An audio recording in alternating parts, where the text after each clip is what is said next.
This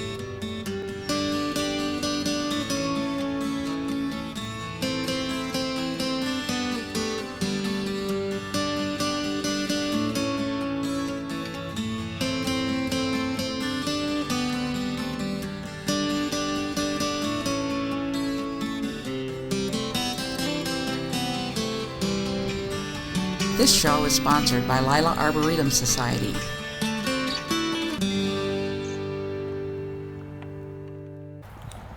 Hello, I'm Vi Gogol, Master Gardener, and we're at Sarah Schmanske's house today to pick up some pictures or scenes of her garden that weren't in bloom when she was on a garden tour about 4 years ago, was it? Yes, it was 4 years ago. Okay, and it's a different time. They did the garden tour early that year, and a lot of things like your daylilies weren't in bloom. So I'm going to walk through your garden, and I'm going to talk to Dave about various things that I'm seeing. But right now I'd like him to do a shot of the fence before we go down into the flower beds. You got a lot of beautiful, beautiful objects hanging on your fence. And you said you got that one butterfly from River Street Flowerland? Yes, I did. Yeah. At a, what did you call that? The firefly sale. The firefly sale where the prices go down by the hour. Right. Starting at what, 9 o'clock?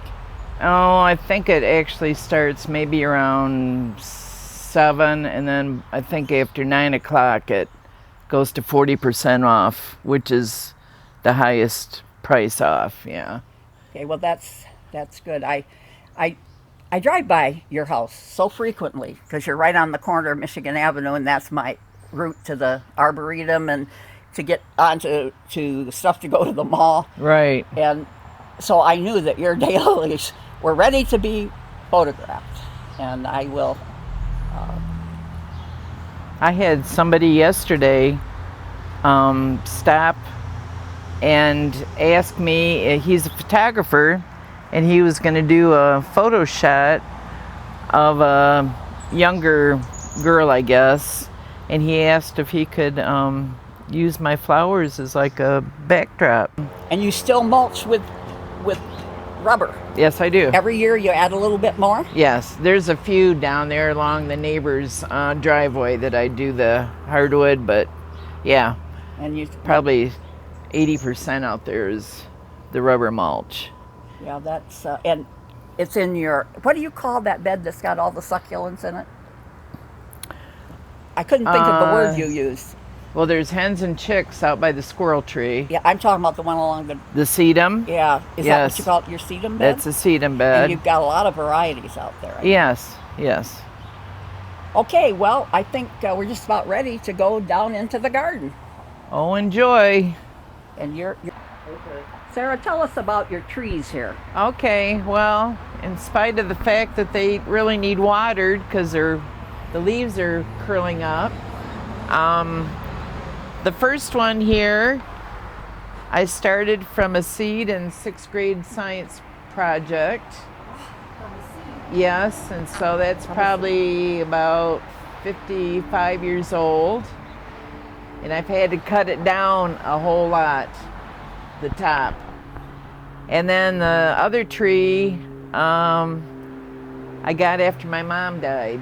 And that's also started from a seed, and that's probably maybe 25 years old. And then you take them in the house? Yes, I take them in, and they find a home in the dining room through the French doors. And do you get grapefruit? No, unfortunately, but if you rub the leaves... Do they bloom at all? No. If you rub the leaves, you can smell grapefruit, and they do have thorns, so we always get jabbed with the thorns somehow when we're, yeah. So it's just... I think I should try starting one. The kids would like to do that. Real easy, yeah. Their summer is so strange this year. Maybe they'd like to do some gardening in pots. So in October they go in for until we're done with the threat of frost in May. And then they come back out here for the summer. And they just flourish out in this hot, sunny weather. Okay, we've got The trumpet vine? The trumpet vine, yeah. We got that. Oh boy. Yes, I love the trumpet vine, and so does the hummingbirds, especially. I saw that butterfly that I can't remember the name of. It was Yeah, on one the of the butterflies stems. do too, and the bees, but man, the runners come up all over. So Yeah, they do. yeah, so I'm cutting like every 2-3 weeks. I have to cut down the runners. A lot of places sell it as moonflower, but moonflower is actually a vine, and this is a plant. And it gets beautiful white flowers on. There's one almost ready to open, but it's hard to see what it's like. It's sort of like the trumpet blossom on some of the the lilies. It's got a stem that comes up to it, and then it opens up, and looking straight at it, it looks like the moonflower, but it's not the moonflower. It's datura. I have a lot of arguments with and then garden centers. after they're done blossoming, they get that thorny pod just packed full of seeds. So I take off all the pods, put them in the garage in a box, and then we just break open those pods in the spring, and that's what I get. Very nice. Now we're going down some steps here now. Just got to get the railing so I don't fall. Got rhubarb on one side. Right. Rhubarb right here, Dave. 2 kinds. And over here, then it's the butterbur.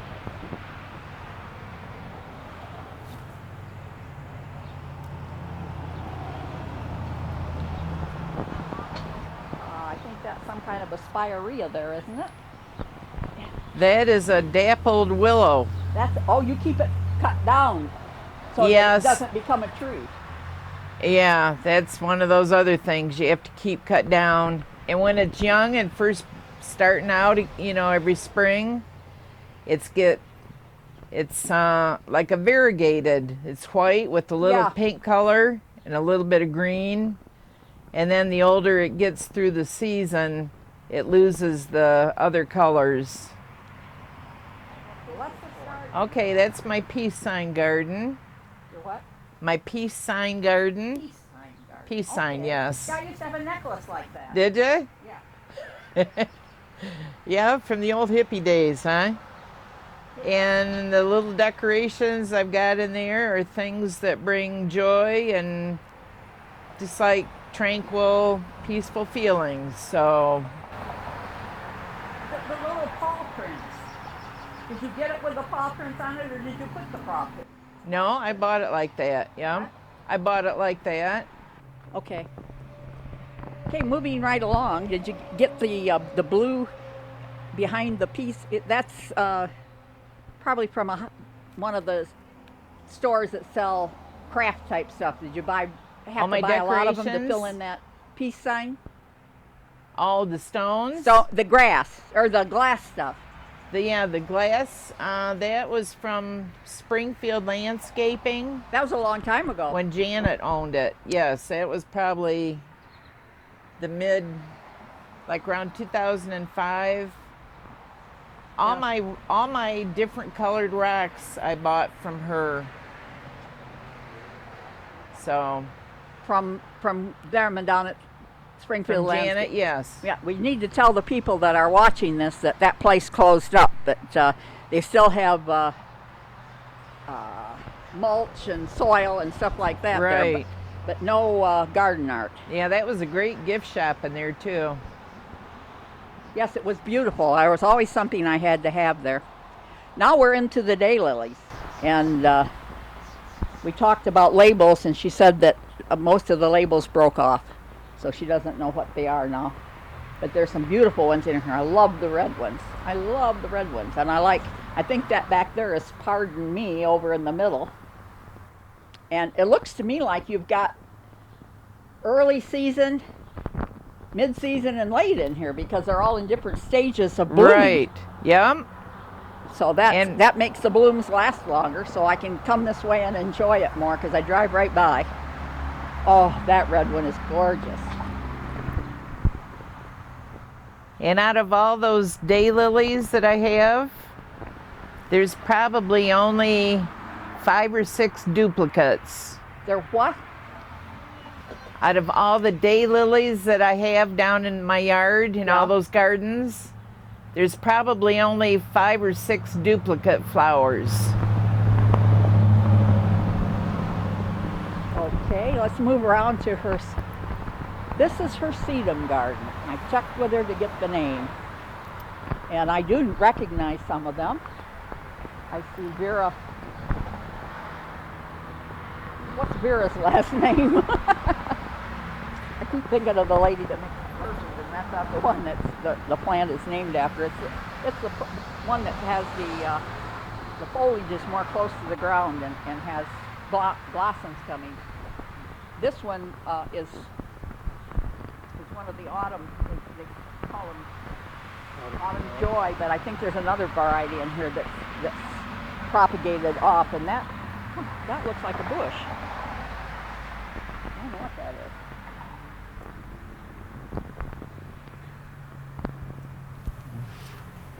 Some of the labels that we put in here. I don't see any on that. If you see another one with a label, I'll look at it and see. Oh, this one I love. I got to see what they're calling it. It's different names in different places. Rock and Grow Pop Star. I thought it was October Daphne. It's got some ground cover ones in here. And this bed has the, is it the rubber? Let me check. No, this one's mulch, wood mulch. I like the dark mulch because it looks like it's soil. And I don't care for orange mulch, although a lot of people love it. Was Vi talking about the nun heads? Yes.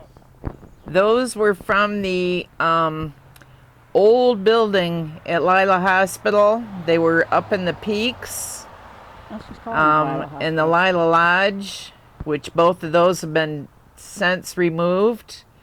But I was able to get 2 of those nun heads. Probably from the around 1920, I'm guessing. Let me know when. Okay, we're at the front daylily bed, which has, I think this one has rubber mulch. Let me look. Yes. It's going to last forever. But the water goes down in between it just like it would any mulch. Beautiful. Oh, look at the double one there. Yellow. That is gorgeous. I don't have any double daylilies. This is the color types that I like with the ruffled edge. I had one called Royal Braid that I got over at Nick Bailish's garden. Cost a lot of money over there for that one, but it had a gold edge on it, and it wasn't the one I wanted. But he said I couldn't have that one because he had a tour coming that specifically wanted to look at that, and he didn't want to spoil the looks of it. But Nick is I don't know if he's still running his business or not, but he has a dedication garden over in the Kaleidoscope Garden that used to be the children's garden, and he helped Greg Youngchild, I think it is. He helped him started out with early in the 1800s, and they've got the plants all planted out by the year when they were introduced, and it goes around the Cupola Garden, and that cupola that they have over there came from that hospital too. It was up on the top of it. And it's a centerpiece of the Kaleidoscope Garden, formerly Children's Garden. Oh, these are beautiful. Now there's one that I called mauve colored, almost. It's a deep pink, but the red ones are the ones that are catching my eye now. And the Pardon Me one is just, that's red. And they multiply quickly, so I got some of those. Oh, there's another one here. This one is You know, I'm not real crazy about orange flowers, but this is a beautiful shade with a ruffly edge and a golden center. And let's see, what's another one we zero in on? That one's with, this one right here has got a ruffled edge, and some of the petals kind of turn under. I imagine that's going to bloom for a long time. Look at all the buds coming on it. That orange one has a lot of buds coming too. And we should probably mention the hosta bed out in front. I know Sarah's out working in her garden when I walk by, and all the old stems are cut down. I know she's working in her garden.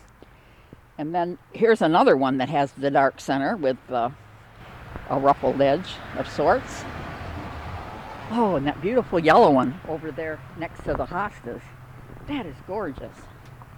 I think you can get a color. You can see the color, I think, on the camera, but I doubt if you're going to get a full shot of the blossom. Oh, look at that deep one over here. That is gorgeous. I didn't think they would show up in the flower bed, and that's why I was sticking with light colored ones, but I have discovered that the red ones and the dark colored maroonish ones really make a show. More hosta there and along the roadway. More traffic drowning us out.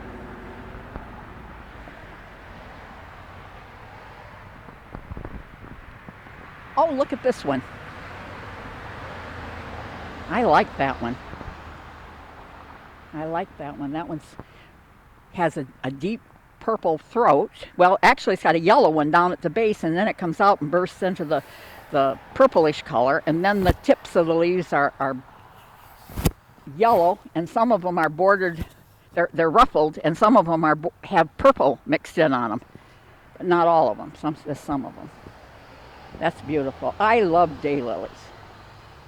Here's another double one. Beautiful, beautiful. And there's a big yellow one out there. And she's been working really hard on that garden out there because it got, the quackgrass came back. And there's an Annabelle hydrangea in there with it. But let's go over to this other bed behind us. In this bed, there's a lot of peonies that have already bloomed and getting seed pods on them. But these are more of the daylilies. Oh, this one is so neat here. The leaves have a stripe down them coming out to the tip. Very interesting. But I call that mauve color too. And then there's a real pale yellow one over here. And this one is similar to that last one that I said was mauve color, but the throat comes out to a dark purple, and then the edges are really ruffled. They don't seem to have any color in them, but that is beautiful. And next to it is a double one. That is beautiful. Oh, the red one back there. I'm jumping you all over the garden, Dave. I know you have to move the camera slow. Yeah, that double one is precious. We named it. The red one back there that's got a gold edge, yellow, deep yellow throat down inside the throat, and then it branches out to the dark reddish purple color, and it's edged. The petals are edged in gold. Oh, this is wonderful. I have to come over here every day and walk through her garden. Moving along, we have some that have finished blooming here. They do have ones that I think that bloom early, some that bloom late, and then they have the repeat blooming ones that look like they bloom all summer. But really, if you look at the stems, you'll find that you'll have one that's all at the end of the year. There'll be one that's you can pull it out. It's all dried. You can pull it out. Then there'll be another one that's started to turn dead-like, but it's got a little green on it. You have to clip those because they don't pull out. And then the last ones are solid green at the end of the season, the last ones that bloom. People say, well, mine don't bloom multiple times. And I said, oh, but it is. You just can't see it because there's no break in the blooming time. there's a real pretty yellow one back there, pale yellow, and it looks like there's some lavender on the petals, and they're ruffled edges, and it's gorgeous. And moving along, we have, there was another purple one I didn't get. That one's pretty.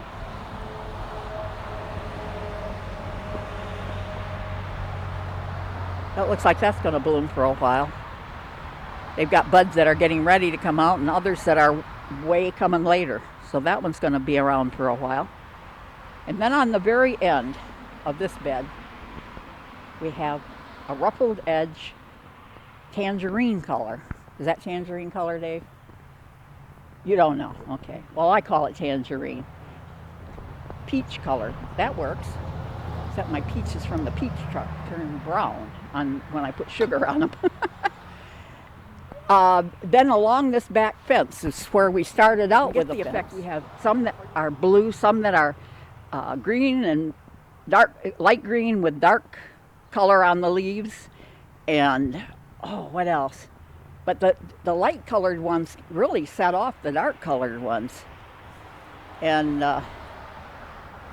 they're nice. I don't have, well, I do have this much shade. It's just that I have other things planted in it. I need to get anything that's left in my shade garden, I'm going to have to dig up and find a new home for them in my yard. Okay, Sarah, we're just about through here. That's rhubarb. Did we say rhubarb? Okay. Gorgeous garden. I love it. I think I should come over here every day and walk through to see what changes have taken place. Be prepared to weed if you do. Oh, okay. But anyway, I think we've made the rounds of your garden. Well, good. And the Sedum Garden that I looked at was way far advanced from what it was 4 years ago. You know, the plants have matured, they're growing bigger. Yes. I added 3 of them just a few days ago. Oh, really? Yeah. And I think we're going to say goodbye to you now. Okay. Thank you for letting us come again. You're very welcome. Thank you for asking me. You're doing a good job guiding us through the garden and identifying the plants that we can identify. But like you said, the squirrels took some labels. I wish it was all weeded. Well, you only got one more bed to go, haven't you? Yeah, right behind you and then along that lady's driveway.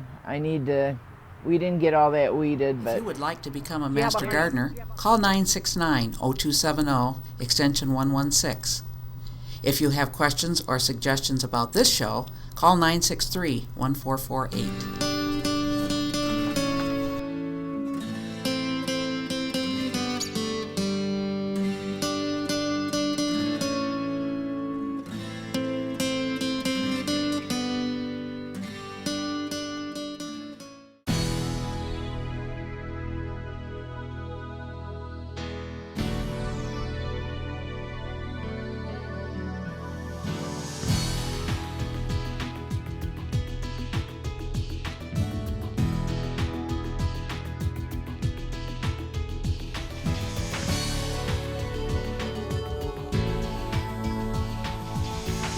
AccessVision. Your voice, your community.